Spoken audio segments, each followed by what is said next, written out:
Mənəm günü gündən dillərə düşən, özü olmayanda sorulan adam. Bezib bu dünyanın cəfalarından arzusu tükənib yorulan adam.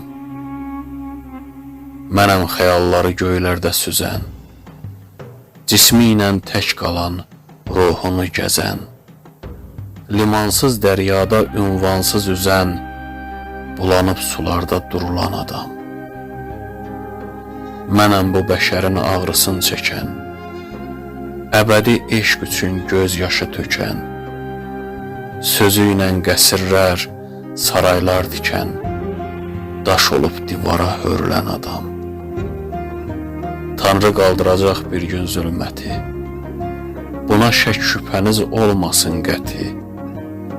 Çalışdım sözümün olsun hikməti, bəsirət gözü ilə görülən adam.